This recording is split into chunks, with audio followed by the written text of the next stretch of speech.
Mesdames et messieurs, bienvenue dans Découverte. Aujourd'hui, j'ai vraiment le plaisir de vous présenter quelqu'un de merveilleux. Il est pasteur. Et aujourd'hui, nous allons passer vraiment en revue son parcours. Il a vraiment une histoire avec Dieu. Et j'ai pris vraiment que beaucoup d'entre nous soyons touchés par les différentes choses que Dieu a fait dans sa vie. Aujourd'hui, nous allons parler non seulement de sa conversion, mais aussi des différentes expériences qu'il a connues avec Dieu. Mais avant de commencer, je vous laisse un peu découvrir ce numéro venant de lui.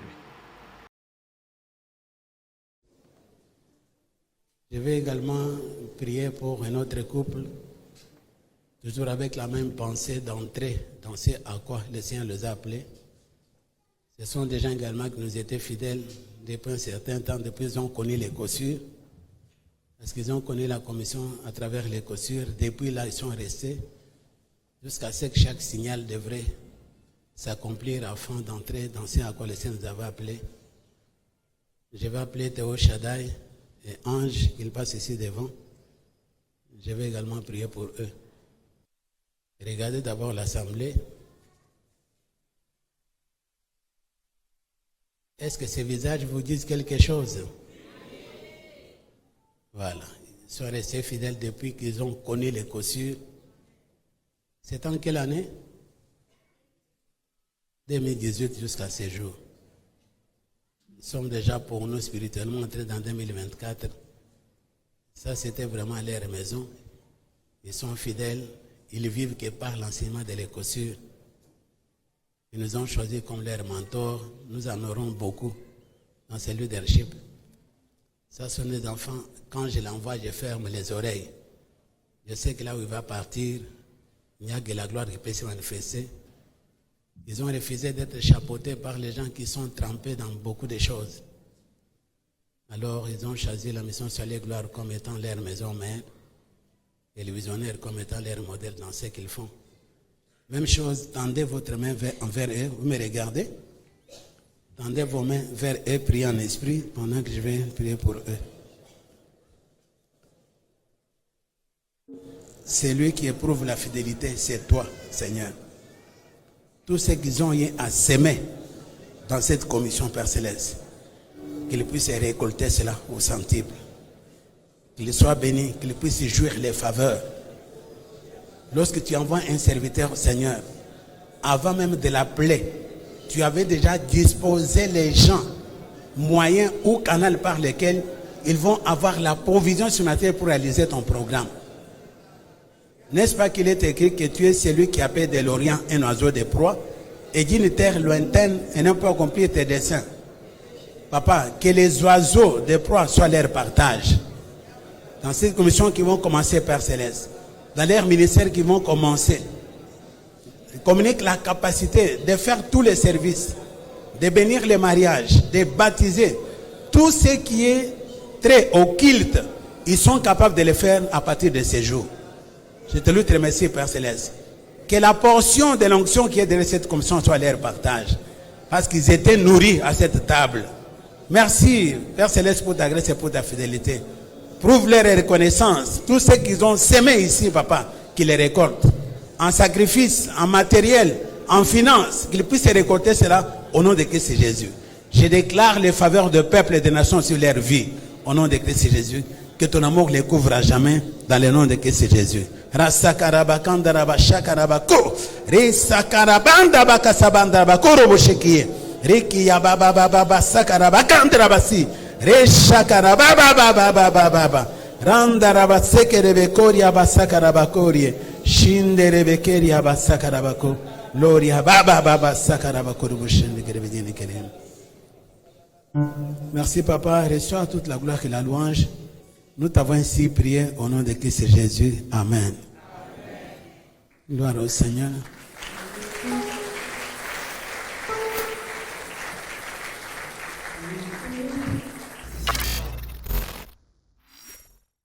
Voilà. Donc, comme vous l'avez remarqué, je vous avais déjà dit que je ne suis pas seul. Je suis donc accompagné du pasteur Théo Shaddai, pasteur Théo, Shalom, Shalom, pasteur Trésor. C'est vraiment un honneur de vous recevoir dans notre plateau des découvertes.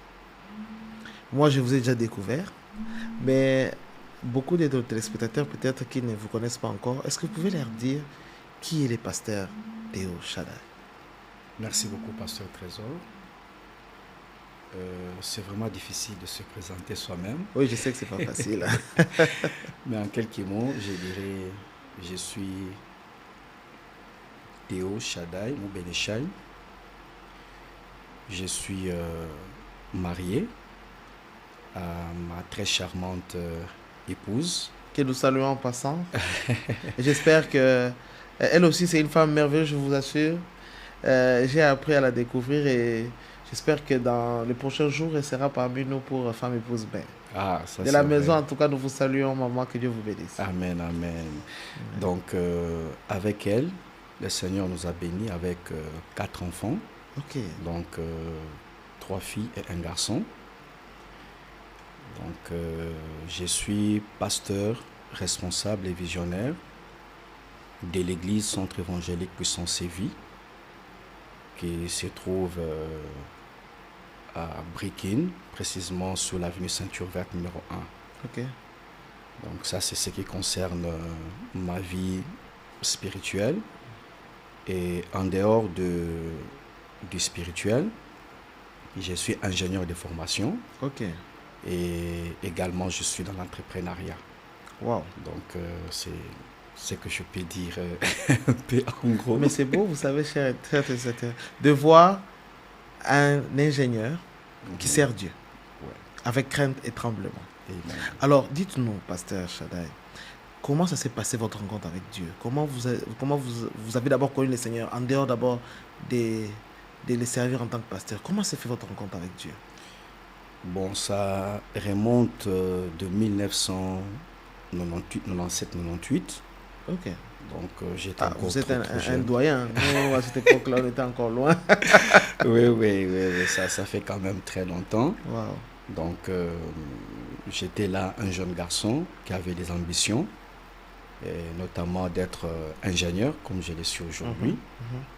Et après un certain moment, comme la jeunesse et tout, qu'on sort l'adolescence, et mes parents se sont rendus compte que j'étais en train de me conduire. Alors à un certain moment, ils se sont décidés de pouvoir me renvoyer ici à Kinshasa. Ah, vous n'étiez pas ici? Non, je ne suis pas né ici. Ok. Donc je suis né au Kasaï, Ok. précisément à Kananga, Ok. Kasaï central. Ok. Donc les parents m'ont envoyé ici pour que je vienne rejoindre mon grand frère et une grande sœur. Et quand je suis arrivé nouvellement ici à Kinshasa, c'était précisément à Matete. Alors un grand frère, en fait mon grand frère biologique, qui s'appelle Marcel, Ok. il m'amène. On vous salue, Marcel, de là où vous êtes, que Dieu vous bénisse. Oui, il m'amène me faire visiter la ville de Kinshasa. Il m'a amené au rond-point Ngaba à l'époque, il m'a ramené sur rond-point Victoire, il m'a ramené un peu ici en ville, et par la suite, il m'a amené à l'église catholique qui était à Matete. Ok. Il m'a dit, tu choisis ce que tu voudras.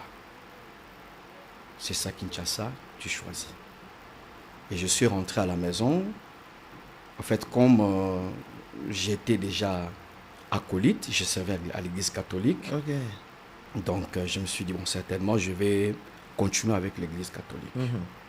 Mais quelques temps après, j'ai eu des douleurs avec la dent qui me dérangeait. Déjà, la dent qui me dérangeait, c'était déjà à l'âge de 14 ans, 15 ans. On m'avait déjà extrait 2 dents. Ok. Alors la dent commençait à me déranger. Et par la suite, mon frère me dira, je t'amène à l'église, on va prier pour toi. Ah bon, c'était ça sa solution? Oui, il me dit, on t'amène à l'église, on va prier pour toi. J'ai dit, mais moi j'ai des douleurs, ça me fait très mal. Et tu me dis, tu m'amènes à l'église. Et lui priait déjà dans une église de réveil. Ok. J'ai dit, Bino na binzambi na bino ana. Vous êtes toujours comme ça, vous autres. Je vais pas aller là-bas. Donc lui, quoi qu'il était déjà à l'église des réveils, Oui. et étant le grand frère, il ne vous a pas exigé de venir rejoindre son église? Au départ, il ne m'a pas exigé parce qu'il savait que je priais déjà à l'église catholique. Ok. Je servais déjà à l'église catholique comme étant acolyte. Ok, parfait.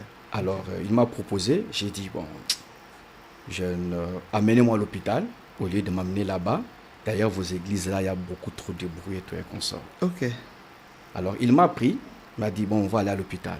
Alors, comme je ne connaissais pas trop bien Kinshasa, on s'est retrouvé devant son église. C'était sur Pont Matete, là-bas en bas. Il m'a dit, on entre d'abord et par la suite, on ira à l'hôpital. Wow. J'ai dit, mais j'ai déjà mal à la tête avec la dent qui me dérange, avec vos bruits des tam-tam, tout et qu'on sort, ça ne va pas aller. Il m'a forcé, nous sommes entrés. Et pendant qu'on était en train de prier, il y avait une forte louange. Et du coup, la louange s'arrête. Et j'ai vu un jeune frère qui s'est approché de moi. Il a commencé à prophétiser sur moi. Et pendant qu'il prophétisait, il a dit, toi, tu es serviteur de Dieu. Tu vas servir le Seigneur. Mais je suis en train de voir, c'est ce qu'il était en train de dire, je suis en train de voir que l'ennemi veut arrêter ta vie maintenant. Parce qu'il sait déjà que si tu t'es converti, tu vas gagner beaucoup des âmes. Wow. Alors le Seigneur te recommande de faire un jeûne de 3 jours et par la suite tu viendras si on va prier pour toi. Et il a commencé aussi à parler sur ma vie passée, ce que je vivais. Et en fait, moi je ne comprenais absolument rien du tout.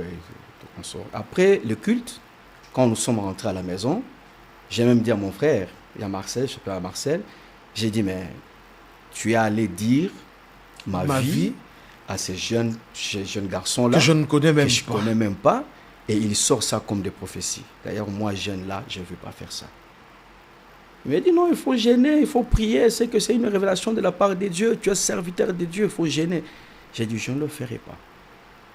Et quelques temps après, la dent s'est vraiment empurée, j'avais vraiment des douleurs atroces, et c'est là qu'il m'a amené à l'hôpital. Et quand il m'amène à l'hôpital, le médecin dit, il faut qu'on puisse extraire la dent. Et quand on a extrait la dent, 2 jours après, la joue a commencé à gonfler. Wow. On rentre à l'hôpital. L'hôpital, après les examens, il dit, non, ce n'est plus un problème des dents, c'est maintenant un problème d'oreille. Apparemment, il y a des épus qui se sont créés. Il faudrait qu'on puisse voir un docteur qui est spécialiste dans le domaine pour essayer d'examiner. Quelques jours après, j'étais vraiment déformé. Et la joue avait vraiment gonflé. Et je ne parvenais plus à dormir. Et quand je pouvais cracher la salive, c'était vraiment des pus qui sortaient. À ces points. Et je sentais très mauvais. Alors, mon frère me dit, on te ramène à l'hôpital. On arrive à l'hôpital, on nous reçoit, c'était à Bondeko, clinique Bondeko, à la 7e rue. Vers limité. Lorsque on nous reçoit, après les examens, le médecin me dit, on doit faire l'opération maintenant même. Parce que on a constaté après les examens que tout ce qui est gonflé là, ce sont les épus. Et il y a des possibilités. Soit ça va traverser le nerf, il va devenir fou, soit ça peut exploser. Wow. Et j'étais là, ça me faisait très mal. Et il tire le rideau. Il y avait une femme qui était allongée sur les lits. Elle vient de décéder avec le même cas. Et on doit intervenir maintenant même. Et c'est comme ça que mon frère n'avait absolument rien. Comme argent. Comme argent pour que l'opération puisse se faire. Mais le docteur dit, on doit faire l'opération maintenant. Mon frère sort, il me laisse, il dit, je vais aller chercher l'argent. Encore chez nous en Afrique, quand il n'y a pas l'argent, on ne touche pas. Voilà. Je suis resté dans le couloir. Et vers 16h, je vois le docteur sortir. Il me dit, bon, ton frère a traîné. Moi, je ne suis plus de garde. Je dois partir. Il y a un autre médecin qui viendra pour me remplacer. Alors, quand tu viendras, il y a ton dossier qui est là sur la table. On pourra t'appeler. Et le docteur est parti. Bon, je suis resté là, 16h, 17h. Et quelques temps après, je vois un monsieur qui arrive, un docteur qui arrive. Il dit, c'est toi, monsieur Théo? J'ai dit, oh, c'est moi, il m'appelle. J'entre dans son cabinet. Il m'a dit, j'ai consulté ton dossier, il faut qu'on puisse t'opérer maintenant même. C'est vraiment grave. Et je regarde, mon frère n'est pas encore arrivé. Et pendant qu'on parlait avec lui, il m'a dit, toi, tu t'appelles Théo? J'ai dit, oui, mais tu as vu, tu viens même de m'appeler. Il me regarde, il me dit, je ne peux jamais laisser mon homo mourir. Ah non, il s'appelait aussi Théo. Moi aussi, je m'appelle Théo. Il dit, je prends en charge l'opération. C'est pas possible. Et il a commencé l'opération. Mon frère n'était même pas là. Et c'était terminé. On m'amène dans la chambre. Et lorsque mon frère arrive, on dit, ton frère est installé. Il dit, comment ça s'est passé? J'ai dit, mais le docteur m'a dit, il s'appelle Théo. Il ne pouvait pas laisser son homo mourir. Et c'est comme ça qu'on m'a opéré. Je suis resté à l'hôpital pendant 3 à 4 jours. Et par la suite, il vient et me dit, sortez, prenez cette ordonnance, même dans une dispensaire dans le quartier, on pourra continuer avec les pansements. Je suis sorti avec mon frère, il a payé ce qu'il fallait payer. On rentre à la maison. Je suis resté pendant quelques jours, j'allais juste dans un centre à côté. Et comme j'étais resté alité pendant un certain moment, je me suis dit, je vais sortir, essayer un peu de dégourdir un peu les jambes. Et je me suis retrouvé exactement devant l'église. Comment? Sans me rendre compte, j'étais en train de me promener dans le quartier et je me retrouve devant l'église, cette église-là. De votre frère? De mon frère. Je me rappelle, je dis, mais c'était ici que mon frère m'avait amené et tout ça. J'ai dit, bon, j'entre.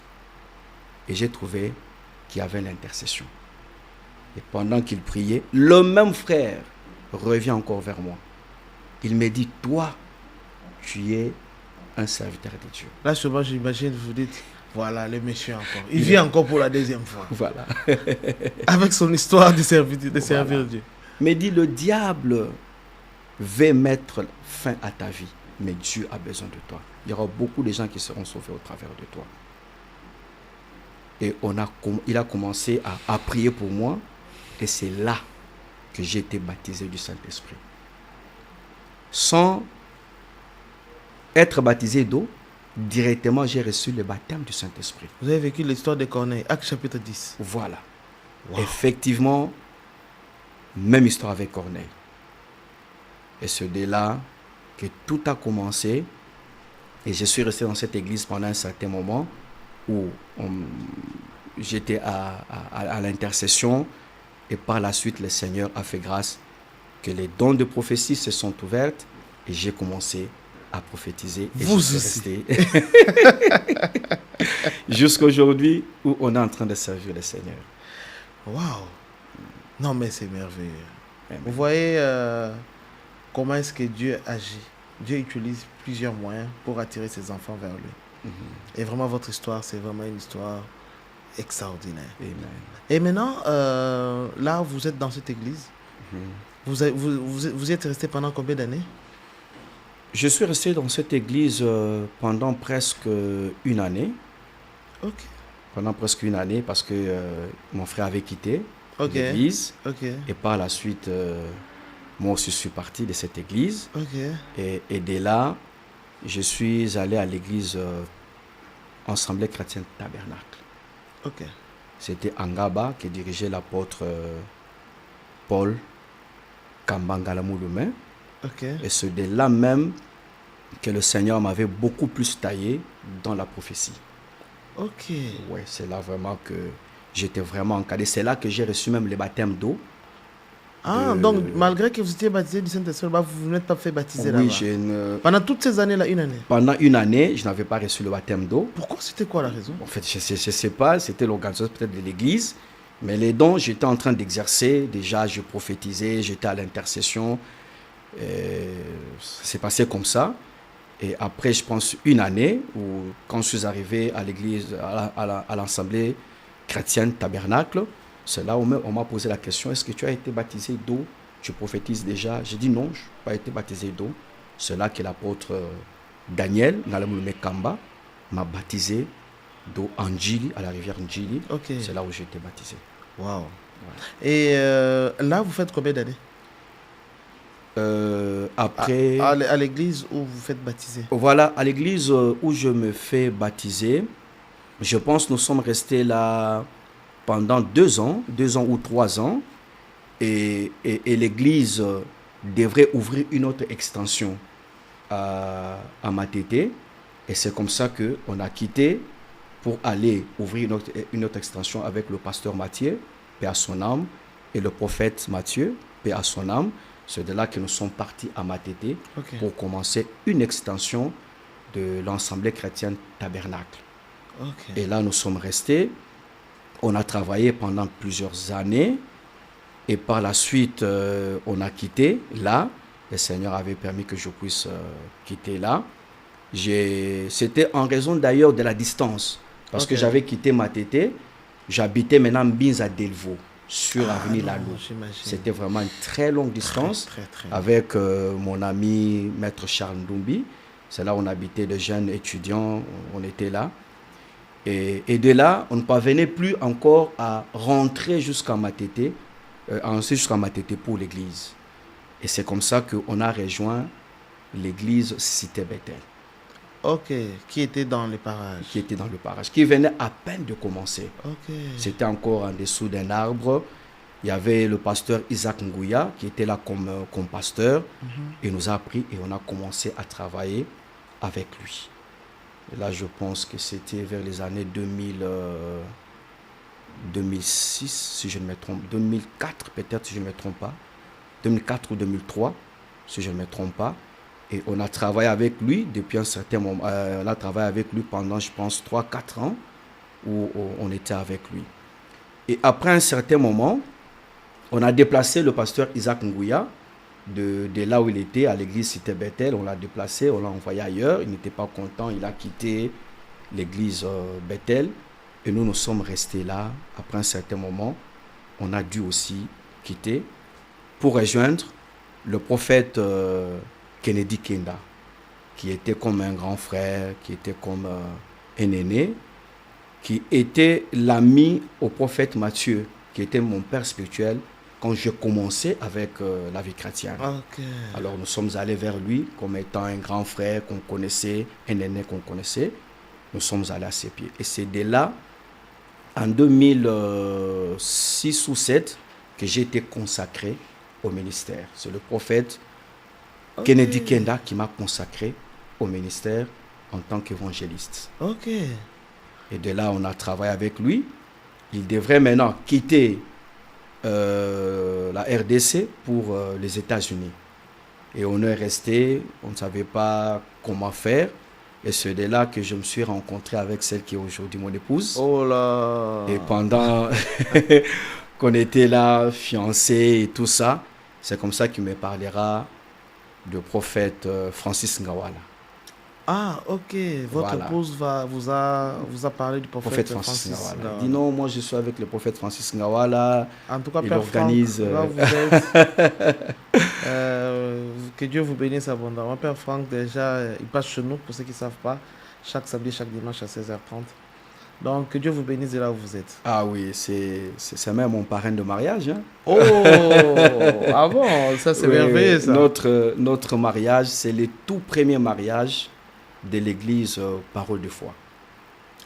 Ne me dites pas ça. Ouais. Ok. Ouais, c'est le tout premier mariage de l'église Parole de foi. Wow. D'ailleurs, le mariage a été béni au salon. L'église était encore au salon. Ok. Il y a ma campagne. C'est là qu'on a été béni. Donc, Père Franck, je vous salue. Wow. Que le Seigneur vous bénisse. Oui, vous avez fait un excellent travail. Donc, j'imagine en tant que parrain, donc vous là, vous recevez des grands jeunes régulièrement, quoi. J'ai été également coordonnateur du Grand Jeune. Ok. Oui, j'ai été coordonnateur du Grand Jeune. Wow. Donc, l'église Parole de foi a commencé avec nous. Ok. Donc, nous sommes parmi les fils qui étaient au pied du prophète Ngawala pour commencer l'église Parole de foi. Wow. Ouais, et maintenant, quel est le moment où vous avez reçu cet appel-là de commencer la vie pastorale?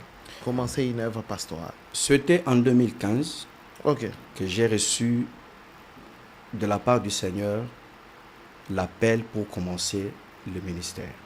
Ok. J'avais reçu une vision, j'étais en train de prier. Dans cette vision, je vois un homme qui vient vers moi. Et cet homme me donne l'enveloppe. Il me dit, prends cette enveloppe, va à l'immeuble Bimsum, à Limbasalongo, que je connaissais d'ailleurs. Il me dit, monte jusqu'au 7e niveau. Tu trouveras quelqu'un là-bas et tu lui remettras cette enveloppe. J'ai dit, mais je ne connais pas. Il dit, va, la personne que tu vas trouver au 7e niveau, il va te recevoir et tu lui donneras cette enveloppe. Je suis allé, je pris les escaliers, je suis monté au 1er niveau, 2e niveau, 3e niveau, 4e niveau, j'arrive au 6e niveau, les escaliers s'arrêtent là. Oh. Et du coup, je vois une femme qui était assise devant la porte, qui était en train de faire la lessive. Et je pose la question à la dame, je voulais aller au 7e niveau. Mais apparemment, les escaliers s'arrêtent ici. La dame me dit, pour arriver au 7e niveau, il faut prendre les escaliers là, l'échelle qui était juste en dehors même du bâtiment. J'ai dit, mais c'est très dangereux. Je ne peux même pas mettre mon pied là-bas pour monter, arriver au 7e niveau. Il me dit, c'est la seule place où tu dois passer pour arriver au 7e niveau. Et pendant qu'on parlait avec la dame, elle était enceinte, elle était en train de faire la lessive, je sens un tremblement de terre. Et du coup, je m'inquiétais maintenant parce que l'immeuble était en train d'être secoué. Et j'ai commencé à m'inquiéter que si cet immeuble va s'effondrer, cette dame, avec son enfant, ça sera vraiment catastrophique. Elle était vraiment très à l'aise. Elle me dit, non, ça va aller. Ne vous en faites pas pour moi. Ah bon? Et pendant qu'on parlait comme ça, du coup, je vois dans les murs, elle me dit, si tu veux, tu peux passer par là. J'ai dit, mais il y a un mur, je ne saurais pas passer. Et pendant qu'elle m'a dit ça, je me suis retrouvé de l'autre côté du mur. Et je me retrouve dans un très grand pays, c'était à la frontière. Et du coup, je vois des autorités de notre pays, que j'étais le nom. Ces autorités-là, avec des valises. Ils me disent, prenez ces valises, on va entrer avec vous. Je leur ai dit, selon la loi à la frontière, on ne peut jamais prendre de bagages qu'on ne connaît pas les contenus. C'est ça. Tu risques Donc, de te je ne retrouver touche dans pas. une histoire Ouais. que tu ne maîtrises pas. Je dis, je ne touche pas à vos bagages. Il dit, non, non, il n'y a rien de suspect. Quand tu ouvres le valise pour que je puisse voir ce qui était à l'intérieur, je vois qu'il y avait beaucoup d'argent et beaucoup de matières précieuses. Il le referme et je prends ce valise, on entre avec eux dans cette grande ville. Et la vision s'arrête là. Je n'avais pas compris, je n'avais pas eu vraiment d'interprétation. Quelques jours après, je vois un grand frère, le prophète Jacques Tchani, qui vit aux États-Unis, m'écrire. Il me dit, Théo, je suis en train de venir au Congo, je voulais te rencontrer. J'ai un message pour toi. Quelques jours après, il est arrivé, je suis allé le voir, il me dit, je veux que tu viennes avec ta femme. Oh, J'ai dit, mais attendez, tu ne connais pas ma femme? Et tel que je connais aussi ma femme, elle est très réservée C'est en ça. ce qui concerne le prophète et tout ça. Il m'a dit, non, tu viens avec ta femme. J'ai appelé, je suis allé, j'ai parlé à mon épouse, elle a accepté. On arrive chez le prophète, il me dit, tu avais reçu une vision. Et il me relate la vision. ah Tu non. avais vu ça, ça, et le Seigneur t'a donné une mission, tu dois commencer son œuvre. Il vous relate exactement votre vision. Exactement, j'ai dit bien exactement la vision. Il m'a dit, le Seigneur t'a envoyé pour aller commencer son œuvre. Et là, on était avec... Ouais, ces choses ne sont pas que dans la Bible. hein. Ah oui. Ces choses ne sont pas que dans la Bible. Oui. Et là, j'étais à côté du révérend Vicky Disachi, où j'étais en train de l'accompagner dans son ministère. On était en train de travailler avec lui. Je l'ai aidé dans ce qui était organisation avec la classe de surnaturel. J'étais là comme coordonnateur, j'ai aidé Ok. dans l'organisation. Pasteur du coup- Vicky, nous vous saluons là où vous êtes. Que Dieu Ah, vous bénisse abondamment. Révérend, que Dieu te bénisse. Alors, du coup, je me dis, mais je suis avec lui. Comment le Seigneur me dit d'aller et tout ça? Au finish, je lui ai parlé et nous nous sommes retirés pour commencer la prière d'abord avec mon épouse. Après un certain moment, je pense que c'était en 2017, où je partageais la vision avec un aîné, un grand frère. Je dis voilà, Et c'est là, que quand le vous Seigneur- commencez, vous avez commencé donc en 2016. En 2006, non, là, on était encore en train de prier à la maison avec mon Ah, épouse. ok. On priait à la maison, à nous deux, on priait, le Seigneur nous a parlé, on ne sait pas comment commencer, comment faire. On était là en intercession en train de prier. Et là, du coup, je parle à un grand frère. Je lui dis, bon, voilà ce que le Seigneur m'a dit. Il m'a dit, moi aussi, le Seigneur m'avait parlé, c'est qu'on doit commencer une église ensemble avec toi. Ah, ok. Voilà, nous sommes allés en prière. Il dit, non, toi, tu es visionnaire, moi, je suis visionnaire. On commence une église. Et en 2017, on a commencé avec lui une église. Ok. Quand on a commencé ensemble, les choses allaient très bien. Le Seigneur attirait vraiment un grand nombre. Et en tout cas, tout allait très bien. Mais après un certain moment, je sentais vraiment dans mon cœur qu'il y avait quelque chose qui ne marchait pas. Il y avait quelque chose qui ne marchait pas. Mais je me pose la question. L'église fonctionne normalement. Le Seigneur attire les brebis. L'enseignement est là. Mais pourquoi je sens vraiment dans mon cœur qu'il y a quelque chose qui ne va pas? Et c'est là où j'étais en train de suivre la télévision. Je tombe sur une émission sur Digital Congo à l'époque. Ok. C'était le journaliste Perrault Louara qui était en train de tenir cette émission-là. Ah bon? Il avait comme invité le docteur Jean-Luc Ankondé Ok. qui était sur cette émission. Alors, il parlait des choses qui m'avaient vraiment touché. J'ai dit, ok, cet homme de Dieu, il est profond dans ce qu'il dit. Et après, j'ai pris le numéro qui était affiché à l'écran. J'ai appelé, c'est là où je tombe sur Perrault. Il me dit, non, c'était mon invité, je peux te donner son numéro. Ok. Et il me donne le numéro du docteur Jean-Luc Ankondé. Quand je l'appelle, il me fixe un rendez-vous. Et quelques temps après, lui me rappelle, il me dit, moi, je vais venir vers toi. Ah Je bon? dis, attends, mais attendez, c'est moi qui ai besoin de lui, mais comment lui veut venir vers moi? Je parlais avec mon épouse, il m'a dit, bon, allons voir. Il m'a fixé un rendez-vous et il est venu avec sa femme et un évangéliste jusque chez moi à la maison. Ah bon? Et j'ai commencé à parler avec lui, voilà, je lui ai expliqué la situation que je traversais et tout et consort. Il me dit, de tout ce que tu me dis, le Seigneur me dit, tu dois aller faire l'écosur, l'école du surnaturel. Ok. De l'apôtre Don Félix. Don Béni Félix Ngalamolo. Ngalamouloumé. Ok. J'ai dit l'écosur. Et lui, il priait, il est pasteur, docteur dans cette église? Non, il n'est pas pasteur. Mais il a suivi la formation? Il a ou pas? suivi la formation de l'écosur. Ok. Il a son église ici à Kitambo, Ok. où il est pasteur visionnaire. Ok. Il m'a dit, tu as la paix de Dieu sur ta vie, tu as un ministère, tu dois aller faire l'écosur. Et en suivant l'écosur, tu auras la lumière sur ton appel. Il m'a donné l'adresse, il m'a donné les coordonnées. J'ai dit, attendez, je parle avec ma femme. Il me dit, bon, on verra ça. Ok. 2 jours, 3 jours après, je rencontre encore un grand frère qui aussi avait fait l'écosur. Ok. Il me parle encore de l'écosur. Il dit, non Théo, je sais que tu as l'appel de Dieu, tout ça, va faire l'écosur. Là, vous vous dites, mais finalement. J'ai dit, mais finalement, c'est quoi cette histoire? c'est quoi cette histoire d'écosur? Et c'est comme ça que je parlais à mon épouse. Nous sommes allés pour commencer l'écosur. C'était en 2018, janvier 2018. En fait, c'était le 5 janvier 2018. On arrive là, les cours commencent. La première phrase de l'apôtre Don Béni Félix Ngalamouloumé, il dit, on ne peut jamais commencer une église en association.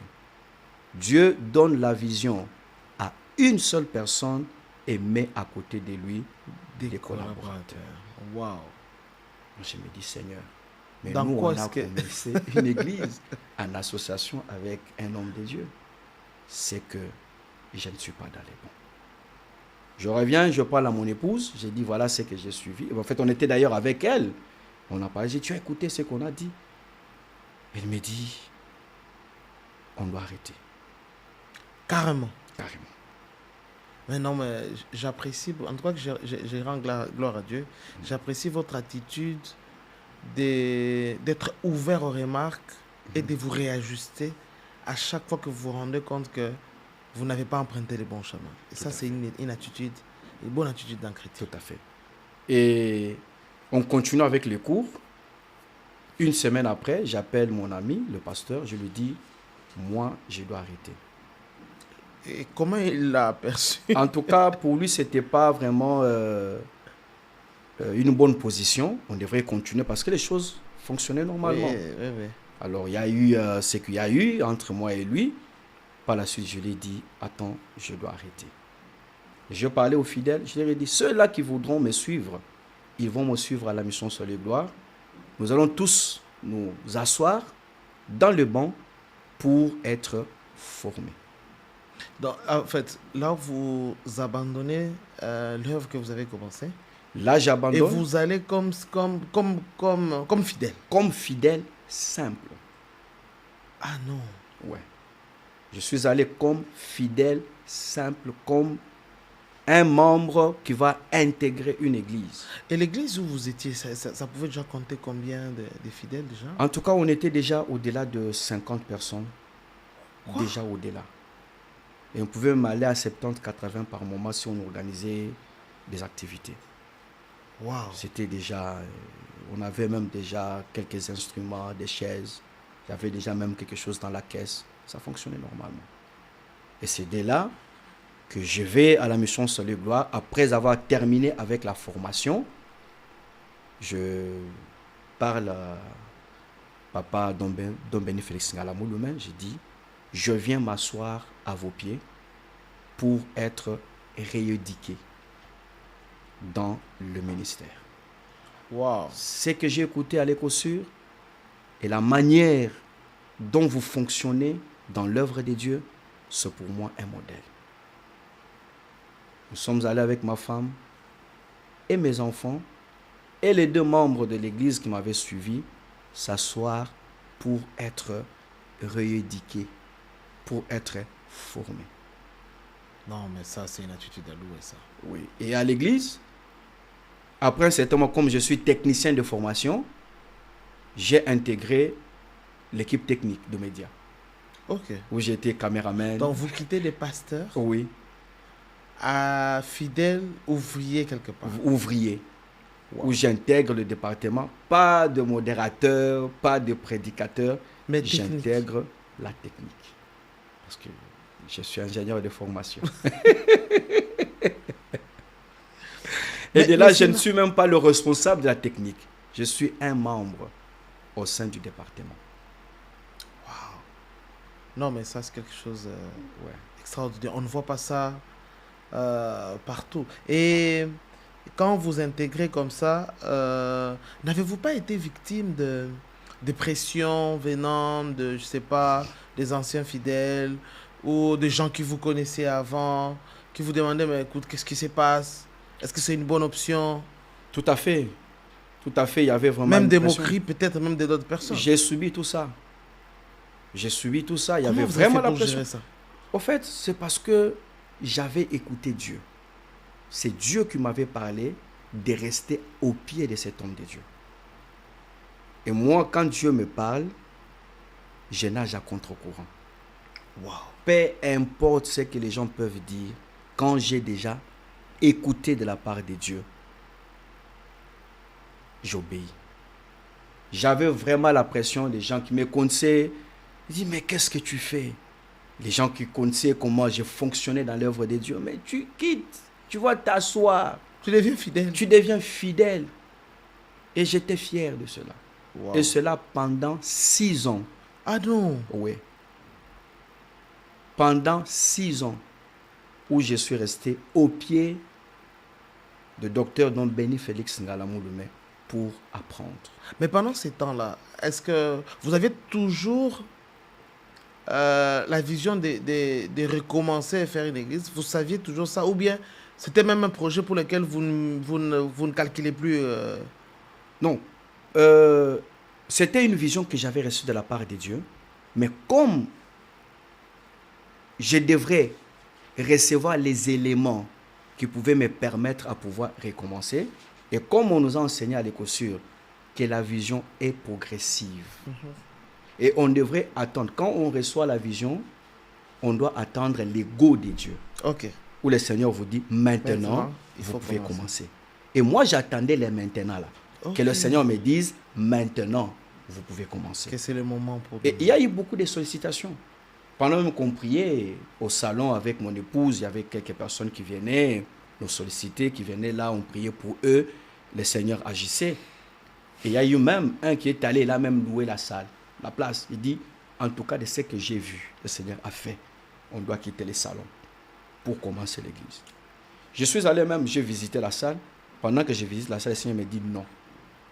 Wow. Et il était même prêt à payer les loyers de l'église. Le Seigneur me dit non. Tu attends jusqu'à ce que moi-même, je vais te parler. Wow. Et quand le Seigneur m'a parlé, je devrais aussi attendre une confirmation de la part de mon Père spirituel. Et durant tout ça, les pères spirituels, vous lui dites rien. Comme si lui, vous n'avez jamais parlé, vous avez laissé lui-même que Dieu lui parle. En tout cas, pendant les 6 ans Oui. que je suis resté à ses pieds, Oui.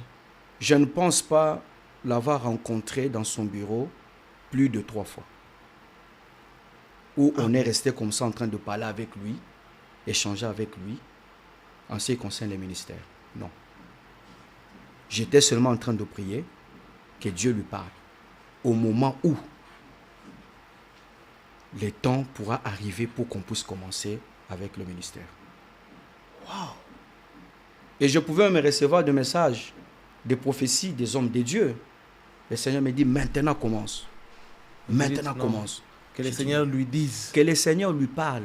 Les jours où le Seigneur lui parlera, c'est lui qui pourra me libérer pour que je puisse commencer l'œuvre de Dieu. Et effectivement, en Un peu comme ça s'était 2024, passé avec Paul, dont dit, mettez-nous à part Paul et Silas pour Voilà. l'œuvre pour lesquelles je les ai voilà. appelés. Effectivement, c'est ce qui s'est passé. Et c'était ça même mon souhait. Parce que quand je suis arrivé à la mission Salut Gloire, après les cossures, le Seigneur m'a dit, c'est cet homme de Dieu qui va t'introduire dans le ministère. C'est cet homme de Dieu qui va te présenter au monde des esprits. Wow. Ouais. Et je ne lui avais jamais dit ça. Je suis resté assis. Je priais. Seigneur, tu m'as dit que c'est cet homme de Dieu qui va m'introduire dans le ministère. Qui va me présenter comme on avait présenté. Jean-Baptiste a présenté Jésus-Christ. Exactement. C'est celui qui va te présenter. Maintenant, je me disais, je vais commencer par où? Je vais lui dire quoi? Et j'étais en train de prier. J'ai dit, comme le Seigneur m'a parlé, effectivement, il pourra lui-même s'en charger, lui parler. En ce que je sache, depuis que je suis à ses pieds, c'est quelqu'un qui écoute vraiment le Seigneur. Certainement que le Seigneur pourra lui parler. Et un certain samedi, 22 décembre 2024, à 9h, je reçois un appel. Je regarde, c'est le docteur Don Béni Félix Ngalamouloumé qui m'appelle. Après 6 ans. Après 6 ans où je suis resté assis. Fidèle, ouvrier. Ouais. Pas de projet, vous faites... Maintenant, j'aimerais savoir, pendant cette période, vous étiez, quand vous avez été pasteur à l'époque, vous étiez pasteur à temps plein ou bien vous travaillez toujours? Non, j'ai travaillé, j'ai travaillé quelque part. Et puis, j'exerçais comme pasteur. Ok, Je d'accord. travaillais. D'accord, Ouais. ok. Et là, quand je vois son appel, j'ai dit à mon épouse, je dis, hé, Il m'appelle. papa m'appelle. Je dis, mais il m'appelle, Il y a j'appelle. un problème. Il y a un problème ou comment? Et il me dit, allô Théo, comment tu vas? J'ai dit, papa, ça va très bien. Il me dit, venez à mon bureau à 12 heures avec ta femme. J'ai dit, mais écoutez, c'est quoi le problème? À 12 heures. Il est 9 heures. J'ai dit, ok, on y va. On s'est apprêté, on arrive au bureau, on nous reçoit par son protocole, et on entre dans son bureau. Et du coup, papa a commencé à nous donner des conseils liés au ministère. Et c'était la première fois pour moi. Il a parlé. Et c'était quoi votre sentiment? Vous avez dit, ah mais, j'ai dit, mais c'est quoi le problème? Oui, c'est quoi le problème? Parce que je ne comprenais absolument rien. Il a donné beaucoup de conseils. Voilà le ministère, voilà l'église, voilà l'église. Il dit, derrière toutes ces choses, vous avez appris ça à l'école sûre, mettez ces enseignements en pratique. Et pour finir, papa me dit, demain dimanche, je vais vous présenter devant l'église. L'église va prier avec vous. L'église va vous bénir. Et vous allez poursuivre la mission que le Seigneur vous a donnée. Je dis, ok. Il dit, oui, soyez là. Comme c'est un culte unique, je vais prier pour vous. Wow. Et c'était fini. Comme ça. Comme ça. Moi qui pensais d'ailleurs que ça sera vraiment un événement, ça va se passer et tout ça. J'ai dit, mais comme ça? Un samedi à 12 heures. Et ça devait se faire dimanche à 7 heures. On rentre avec ma femme. On était vraiment dépassés. On n'avait même pas prévu peut-être une tenue spéciale pour ça. On s'est juste habillé normalement. Et le dimanche 22 décembre 2024, il nous appelle devant l'église. Il demande à l'église de prier pour nous. Il prie pour nous et il nous libère pour aller commencer la vision que le Seigneur nous avait donnée. Wow. Chers téléspectateurs, vous voyez, il y a une leçon que je vois dans ça. C'est que la plupart des personnes, lorsqu'ils commencent le ministère, ils les font pour l'argent. D'autres, ils les font pour la notoriété. D'autres, ils les font pour avoir du pouvoir. Mais vous voulez juste faire ce que Dieu voulait, attendez de vous. Amen. Vous avez accepté, après avoir commencé une œuvre où vous avez déjà tous les honneurs des serviteurs. Oui, oui.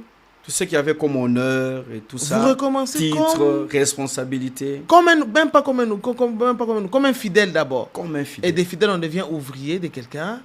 Et vous restez comme ça pendant 6 ans. Et pendant les 6 ans, je précise qu'il ne m'avait jamais aligné à la prédication. Ah non. Même pas à la modération. Donc vous vous occupez que des médias? Ouais. J'étais seulement à la technique. Je ne suis jamais monté sur sa chaire pour prêcher ou pour modérer. Waouh. Ouais. Pendant les 6 ans. Non, ça c'est merveilleux. Non, je rends grâce à Dieu pour le cœur que Dieu vous a donné. Amen. Et en voyant ça, on sait savoir que lorsque vous venez dans les ministères, l'objectif, c'est faire ce que Dieu attend de vous. Tous les honneurs, tout ce qui s'ensuit là, ce n'est que superflu. En tout cas, j'ai compris et j'exhorte les bien-aimés serviteurs de Dieu à être patients. À être patients et à obéir à la voix de Dieu. Les honneurs, se tenir devant la chair, modérer, prêcher, c'est bien bon. Mais quand le Seigneur vous donne le goût de le faire, c'est très bien. Et même dans la Bible, bien-aimé, sachez que c'est prouvable. Jésus, lorsqu'il ressuscite, il est clair envers ses disciples.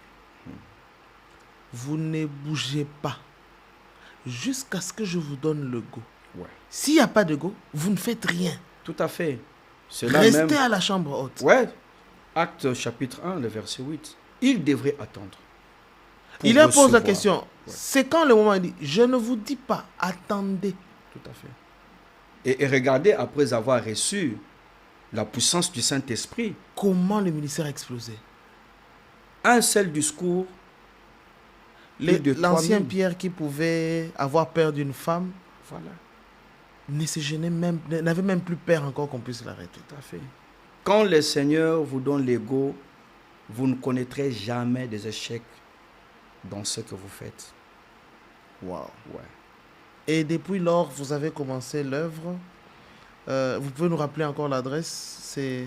Nous sommes sur l'avenue Ceinture Verte, numéro 1, donc vers le quartier Kinsuka Péchère, non loin de l'usine Carigresse, en Galiema. Ok. C'est là où se trouve l'église. Wow. Et c'est depuis 2024 qu'on a commencé avec l'église. Et là, on a totalisé maintenant une année. Ah non, ça s'est fait, ça. Ah ouais. Ça s'est fait. Wow. Et vous n'avez... Il y a un événement qui est prévu autour de ces premières années Oui, tout à fait. Il y a un événement qui est organisé. Parce qu'une année, ça s'est fait quand même. Ouais, ça s'est fait. Ça s'est fait. Le Seigneur nous a conduits par sa grâce. Ça n'a pas été facile pour nous. On n'a pas commencé une église où on a quitté quelque part avec les fidèles dans une rébellion, où on a amené des fidèles pour commencer, mais on a commencé vraiment à zéro. Wow. Où on a commencé par une intercession, à 2, à 3, et le Seigneur a commencé à envoyer des gens. Et aujourd'hui, par la grâce de Dieu, nous avons l'effectif de 50 à 60 membres qui sont fidèles, enregistrés à l'église comme étant membres. Wow. Hormis ceux-là qui viennent sporadiquement. Quand ils viennent comme ça, on peut aller même jusqu'à 70-80. Mais dans une année, le Seigneur nous a vraiment secourus. Wow. On a traversé des moments très difficiles, n'eût été l'appel de Dieu. Vous pouvez nous raconter et la vision. Même un seul événement difficile, quelque chose. Parce que vous savez, comme on dit, ce n'est pas parce que Dieu te dit que tu vas délivrer, parlant de Moïse, délivrer son peuple d'Israël, que ça sera facile. Tu vas te rendre compte que qu'il y aura des épreuves pour lesquelles tu ne pouvais jamais t'y attendre. Tout à fait. Mais ça ne veut pas dire que Dieu n'est pas avec toi. Tout à fait. Alors, quels sont les moments les plus difficiles que vous avez vécus dans le mystère quand vous avez commencé votre œuvre? Quand on a commencé, d'abord, comme je vous disais, c'était d'abord dans notre salon, on priait. Ok. J'étais en mission à Lubumbashi. Pour le compte du travail? Non, c'était dans l'œuvre de Dieu. Dans l'œuvre de Dieu, ok. C'était une mission évangélique. Je prêchais dans une église à Lubumbashi. Je termine. Je rentre à la maison, j'étais vraiment fatigué. En fait, là où j'étais logé, j'étais vraiment fatigué. Et j'ai dormi. J'ai sens mon téléphone qui vibrait. Et lorsque je me réveille, je prends l'appel, c'était mon épouse. Elle me dit, j'ai une bonne nouvelle à t'annoncer. J'ai dit, waouh, bonne nouvelle. Il dit, waouh, tu connais tel papa ici de son nom? J'ai dit, oui, je connais. Est-ce que tu sais qu'il a une parcelle non loin de chez nous? J'ai dit, ah bon, ça je ne savais pas. Elle essaie de me parler. J'ai dit, ok, je vois, on passe là souvent et tout ça. C'est sa parcelle. Il est venu et il m'a posé la question, où est le pasteur? J'ai dit, non, le pasteur à Lubumbashi dans une mission évangélique. Il m'a dit, mais l'église, c'est comment l'église? J'ai dit, non, on n'a pas de place. On est en train de prier ici au salon. On cherche que le Seigneur nous a dit, ah, comment vous n'avez pas de place? Tu vois la parcelle là? C'est ma parcelle. Alors moi, je vous donne, appelez le pasteur, dites-lui que je vous donne cet espace-là, gratuitement. Vous allez commencer l'église. Ah non? Ouais. Wow. J'ai dit, ah bon? Il dit, tu peux l'appeler. Comme j'avais son numéro, je l'appelle. Il m'a dit, pasteur, ne vous en faites plus. Venez, vous avez trouvé une place, vous allez occuper la place. Je reviens quelques jours après, je regarde la place, c'était vraiment un très bon emplacement, très bien, mais il y avait du travail à faire. Alors je mobilise l'équipe, on entame les dépenses, on commence à vouloir commencer à à construire un hangar. Et quelques temps après avoir engagé les dépenses, le monsieur m'appelle, il me dit, vous n'allez plus prier ici. Oh. Et pourquoi? Il me dit, à partir d'aujourd'hui, ne piétinez plus vos pieds ici. Oh. N'entrez plus ici. Donc, j'ai des conteneurs qui arrivent. Je vais placer les conteneurs à cet endroit-là. Après avoir engagé des dépenses. Vous savez, quand on est encore au début, ce sont des moyens c'est vraiment... C'est ça, les moyens débordent. Donc, c'était vraiment des dépenses énormes. J'ai dit, Seigneur. Il dit, à partir de demain, c'est pas que non, il nous donne un temps. Non, à partir de demain, ne venez plus entrer ici.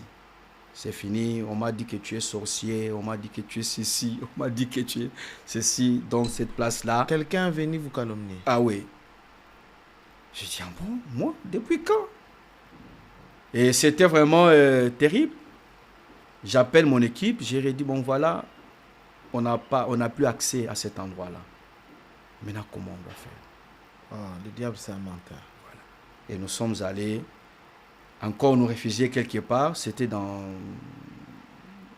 une véranda où on a encore commencé à prier.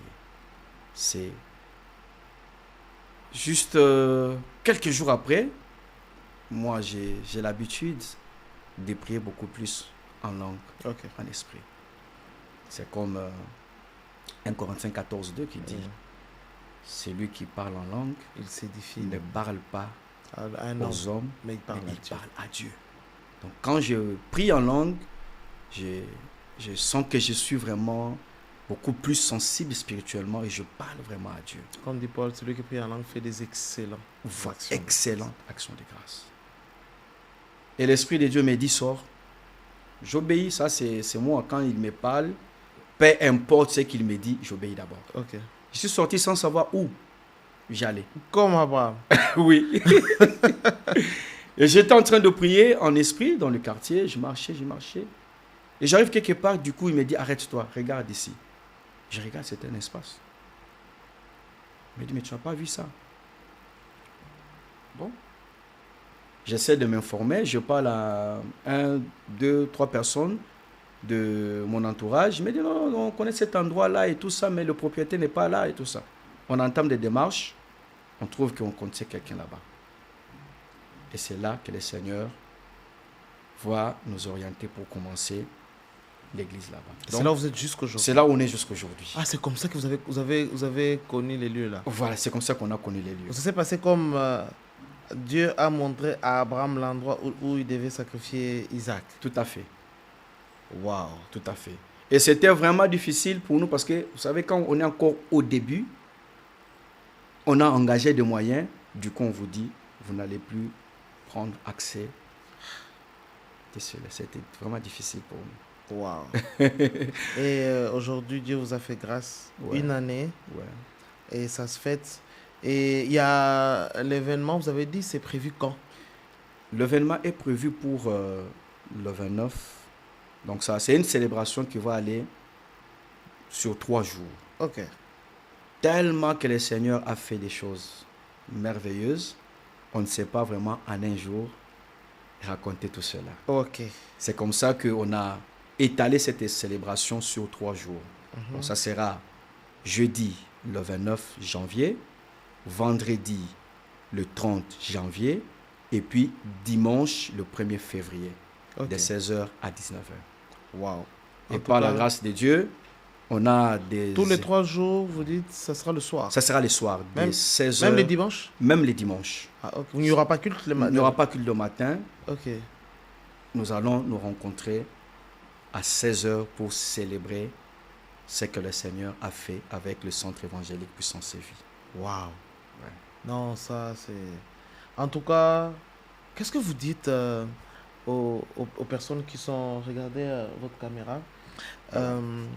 Ceux qui aimeraient communier avec vous ce jour-là. Bien-aimés dans le Seigneur, serviteurs et servants de Dieu, nous voulons passer ces moments merveilleux ensemble avec vous. Le Seigneur a marché avec nous de victoire en victoire, de gloire en gloire. Il a fait des choses merveilleuses avec nous. Alors, on ne veut pas être égoïste. Raison pour laquelle on vous invite pour venir écouter et goûter aussi à ce que le Seigneur a fait avec nous. Vraiment. Ça sera jeudi 29 janvier, vendredi 30 janvier, et puis on va clôturer dimanche le 1er février.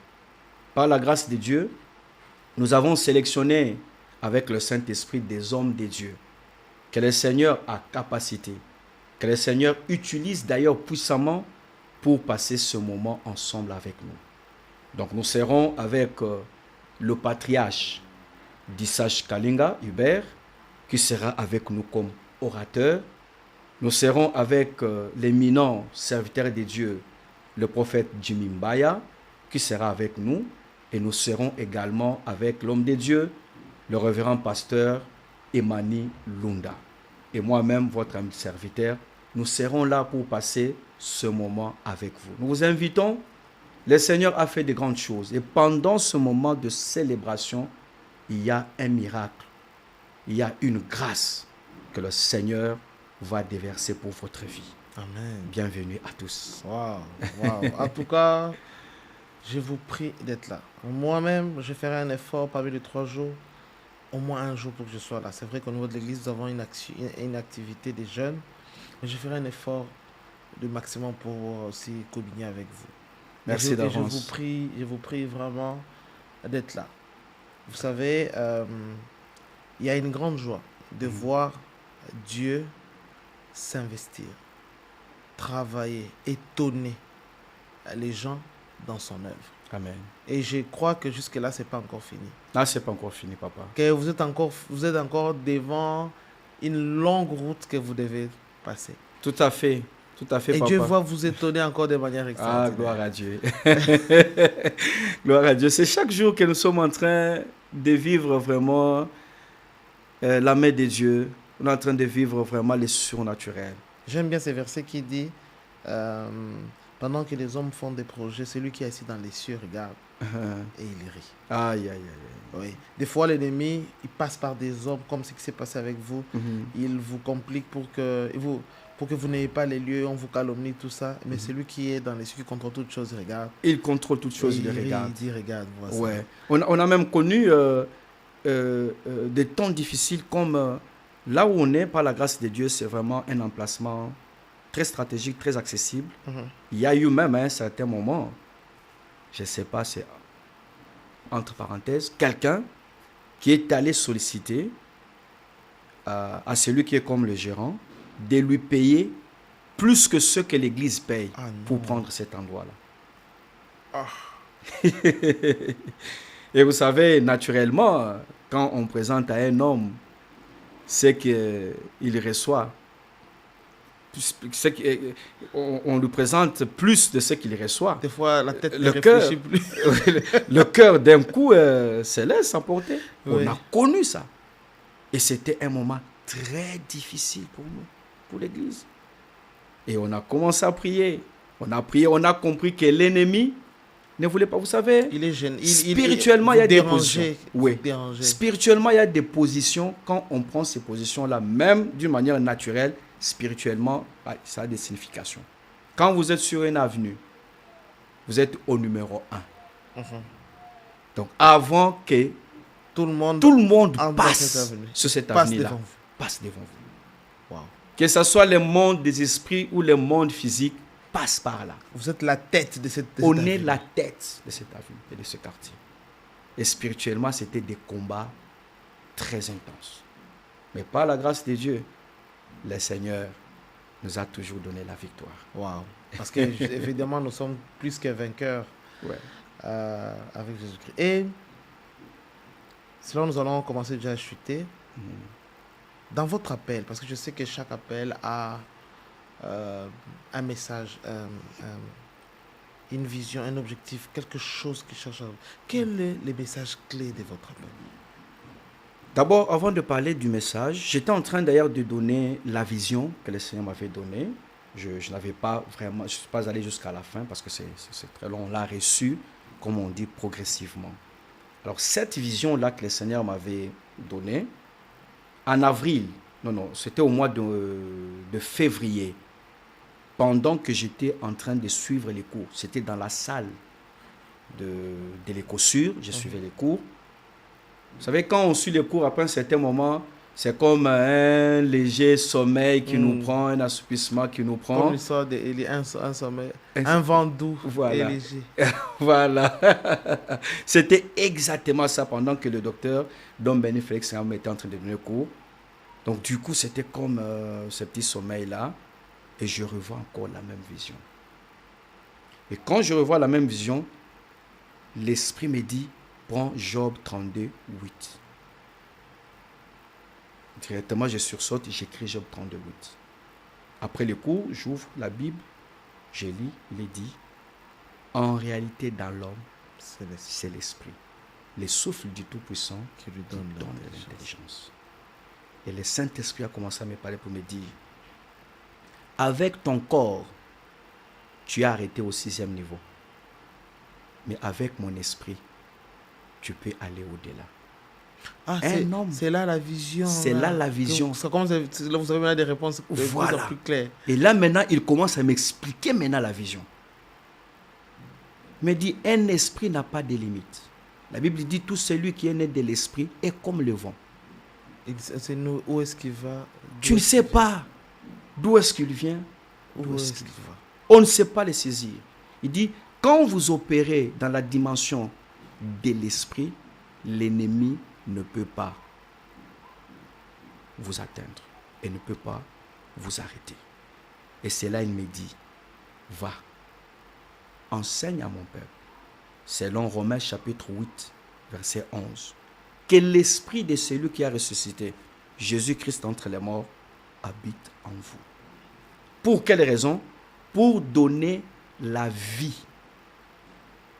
au corps mortel. Amen. Wow. Et c'est comme ça qu'il m'a même donné le nom de l'église qui s'appelle Centre évangélique Puissance et Vie. Wow.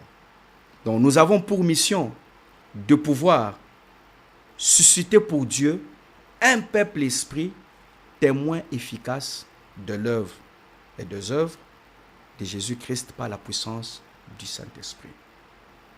Et il va plus loin avec moi pour m'enseigner, selon Actes chapitre 1, verset 8, où les disciples attendaient. Qu'est-ce qu'ils attendaient? C'était la puissance du Saint-Esprit. Et quand le Saint-Esprit est descendu sur eux, avec un seul discours, comme moi j'ai dit, il y a 3000 portes qui se sont ouvertes. 3000 portes qui sont ouvertes. Ils étaient devenus des témoins efficaces. Qu'est-ce qui a rendu leur témoignage efficace? C'était la puissance de l'Esprit. Donc jusqu'à la chambre haute, ils étaient au 6e niveau. Au 6e niveau. L'Esprit les a amenés au 7e. Au 7e niveau. Et c'est comme ça que nous avons pour vision, en réalité dans l'homme, c'est l'Esprit. Et comme la Bible nous dit dans 1 Thessaloniciens, chapitre 5, verset 23, où on nous parle de l'être humain. On nous parle que dans l'être humain, il y a l'homme-esprit, l'homme-âme et l'homme-corps. Mais le plus important, c'est lui qui est qualifié pour avoir des victoires, qui est qualifié pour nous conduire, c'est notre homme-esprit.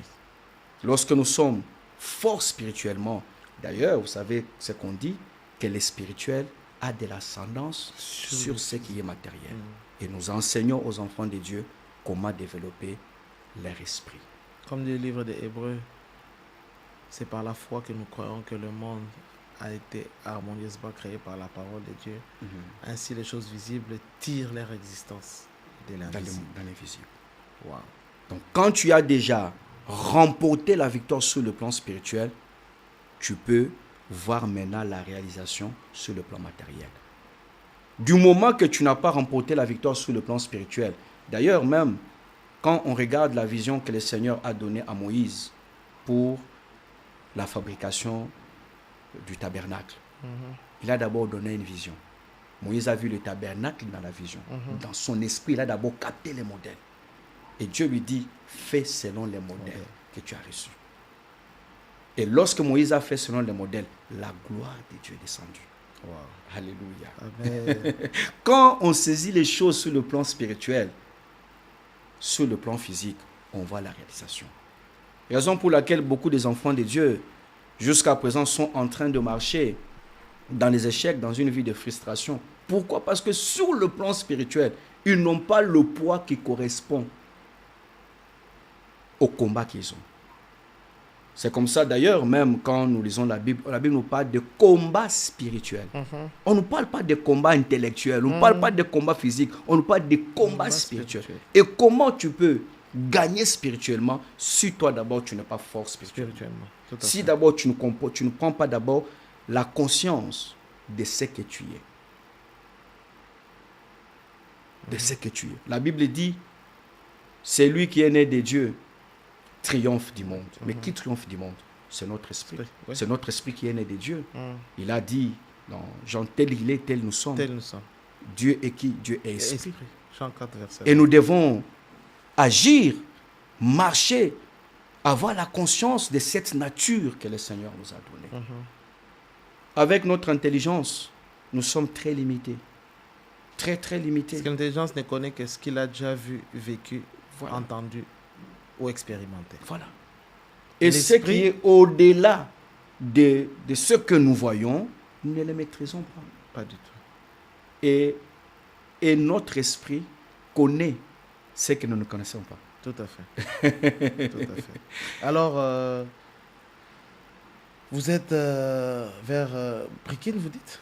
Nous sommes vers Brikin. Regardez, il y a une population, il y a quelqu'un peut-être qui nous regarde là devant notre écran, là.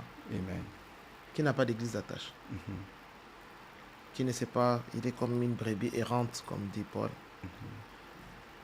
Qu'est-ce que vous lui dites? Quand vous regardez votre caméra, qu'est-ce que vous lui dites en face? Lui qui n'a pas d'église et qui aimerait bien être conduit par un berger. La Bible dit, bien-aimé, qu'il est doux et agréable pour les frères de demeurer ensemble. Amen. Et c'est de là que l'onction de Dieu descend. Amen. Il est très important pour vous de demeurer sur une couverture spirituelle. Ce que nous appelons couverture spirituelle, c'est une vision de la part de Dieu. Quand vous êtes dans une vision, à chaque vision, le Seigneur donne une provision. Quand on parle de la provision, on ne voit pas seulement le finance, mais on voit tout ce qui a trait à l'alliance que le Seigneur a traitée avec cette église-là. Et quand vous êtes dans une église, vous bénéficiez de la protection de l'alliance que le Seigneur a traitée d'abord avec l'église. Et c'est très important d'être là où il y a les enfants de Dieu pour être édifiés. En dehors de l'église, moi personnellement, je ne trouve pas un endroit meilleur où vous pouvez être transformé, où vous pouvez recevoir une parole qui va vous transformer. C'est comme ça que je vous invite de pouvoir intégrer une église. Et si vous êtes intéressé ou vous avez été touché par ce que nous sommes en train de dire, nous vous invitons d'intégrer notre église, qui est le centre évangélique Puissance et Vie, qui est situé sur l'avenue Ceinture Verte au numéro 1, quartier Kinsuka, non loin de l'usine Carigresse.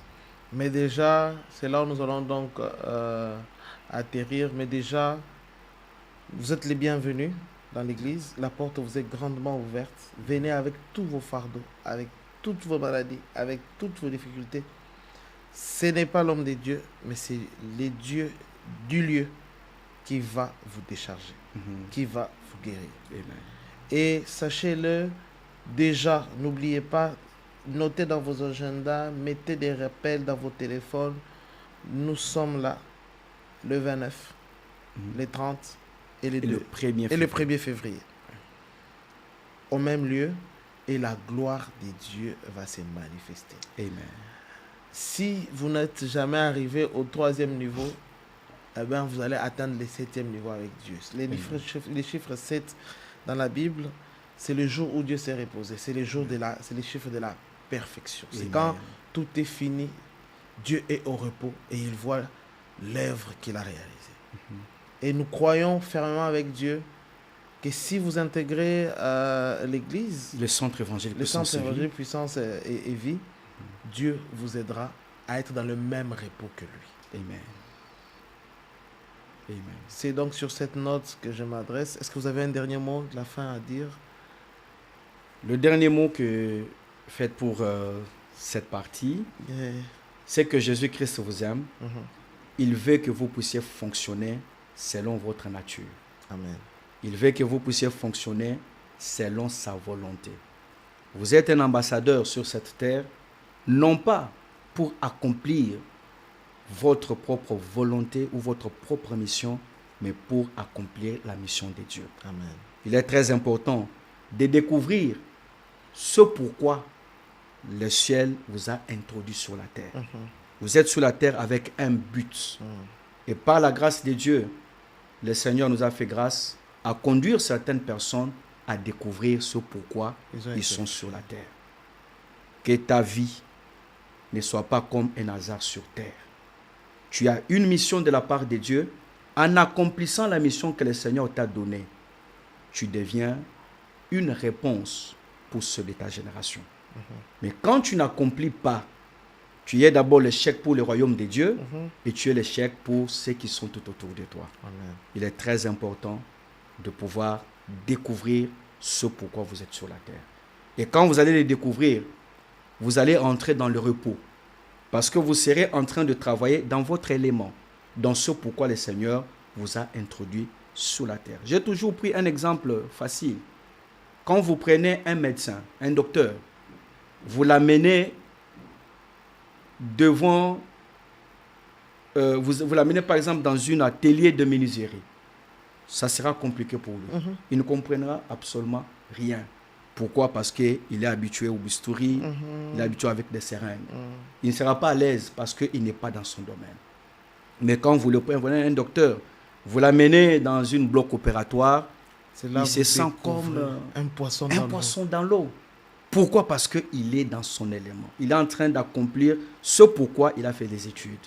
Et nous aussi, en tant qu'enfants de Dieu, nous devons découvrir ce pourquoi le Seigneur nous a introduits sur la terre. Amen. Et en ce moment-là, tu ne connaîtras jamais des échecs dans ta vie. Parce que c'est la volonté de Dieu. Quand tu es dans la volonté de Dieu, tu ne connaîtras jamais des échecs. Si nous avons des frustrations, nous connaissons des échecs, c'est parce que nous faisons ce qui n'est pas la volonté de Dieu. Nous sommes en dehors du plan Nous que Dieu a sommes prévu pour en nous. dehors du plan de Dieu, en dehors de la volonté de Dieu. Et par le Saint-Esprit, parce que c'est lui qui connaît tout. C'est lui qui connaît pourquoi vous avez été créé. C'est lui qui connaît le travail qui vous convient. C'est lui qui connaît les pays qui vous convient. C'est lui qui connaît les personnes qui vous conviennent pour vous amener à votre destination. Vous savez, quand je suis arrivé, comme je l'avais dit, je suis arrivé à la mission Salut et Gloire, le Seigneur m'a dit que c'est cet homme de Dieu qui va t'introduire dans les ministères, qui va te présenter au monde des esprits. Si je n'avais pas découvert la volonté de Dieu pour moi, aujourd'hui, je serais en train de combattre ailleurs. En passant, vous avez expliqué votre histoire. Vous étiez même déjà Déjà. dans une autre voie. Dans une autre voie. Parce que moi, je me voyais ingénieur, je me voyais ailleurs. Je me voyais ailleurs, vraiment ailleurs. Et je calculais même certains hommes de Dieu. Je disais, tel homme de Dieu, c'est tel là qui va me présenter, c'est tel là qui va m'encadrer. Parce que j'ai tout autour de moi des hommes de Dieu que je connais, des bons serviteurs de Dieu qui ont la grâce de Dieu, qui ont la paix de Dieu sur leur vie. Ce sont des bonnes personnes avec un bon témoignage. Moi, je pense que ce sont ces personnes-là. Mais pourtant, ce n'était pas ça la volonté de Dieu. Quand j'ai découvert, je suis allé et tout s'est passé naturellement. Il y a même quelqu'un qui m'a posé la question, combien tu as donné à Dr. Nombeni Félix Ngalamouloumé pour qu'il puisse prier pour toi devant l'église? Qu'est-ce que tu as fait? J'ai dit, Je n'ai absolument rien. rien du tout. De par sa position, je ne sais pas ce que je peux lui donner que le Seigneur ne l'a pas donné. C'est quand j'ai découvert la volonté de Dieu. La volonté de Dieu pour moi, pour l'instant, en 2018, c'était de m'asseoir sur une chaise, être formé. Donc, en toute chose, nous devons chercher à découvrir la volonté de Dieu. Tu veux entamer quelque chose, cherche d'abord la volonté de Dieu. Qu'est-ce que Dieu dit? Est-ce que Dieu permet que tu puisses effectuer ce voyage? Est-ce que Dieu permet que tu puisses commencer ce business? Si Dieu le permet et que c'est là sa volonté, en ce moment-là pour que tu puisses le faire, tu ne connaîtras jamais des échecs dans ce que tu fais. Et quand bien même tu es dans la voie, il faut aussi savoir le temps. Parce que les pasteurs ont expliqué, il était déjà dans la voie pastorale, mais ce n'était pas les bons temps. Voilà. Il s'est mis assis. Heureusement que Dieu lui a donné une bonne épouse qui comprend les choses de Ah, Dieu. ça, c'est vraiment une grâce de la part de Dieu. Le Seigneur m'a donné... D'ailleurs, c'est ce qui m'a vraiment aidé à quelqu'un qui était en train de me faire rire. Il me dit, mais toi, tu es vraiment chanceux parce que tu as commencé une église où tu as ta femme qui est là, qui modère, qui chante. Et toi et Qui ta prêche. femme, vous décidez de devenir fidèle de quelqu'un. Voilà. Et c'est Sans vraiment- savoir quand est-ce que les choses changeront. Sans savoir, papa. Sans savoir, sans même faire la pression, sans même s'inquiéter. Même quand bien même les gens pouvaient venir, dire non, voilà, tu dois commencer, voilà, ça fait quand même longtemps, il y a des gens qui t'attendent. En tout cas, ça ne me faisait ni chaud ni froid. J'attendais. Et je me rappelle même une fois quand j'avais vraiment reçu une forte pression, des messages qui venaient de partout. Je suis allé voir Maman Claude, qui est notre marraine de l'église. Je suis allé voir, j'ai dit, maman, regarde comment je reçois des pressions et tout ça. Elle m'a dit, pasteur, c'est que ce n'est plus pour longtemps que le Seigneur va donner le goût. Wow. Ne cède pas à tout ce que tu entends. Du moment que toi-même, tu n'as pas encore écouté Dieu te dire, va, commence. Du moment que Dieu n'a pas encore parlé à notre papa, Ngalamouloumé, ne fais rien. Wow. C'est ainsi que nous allons clore ce numéro. C'était vraiment merveilleux, difficile de nous séparer, Ah là là. tellement que c'était très bénissant. Et moi, je vous dis, ce que nous avons parlé n'est pas juste lié au ministère pastoral. Le ministère pastoral a été juste un exemple. C'est comme on dit, c'est comme une métaphore. Donc, c'est dans tous les domaines de votre vie. Quand Dieu n'est pas avec vous, vous ne réussirez pas. La Bible dit, sans moi, vous ne saurez rien faire.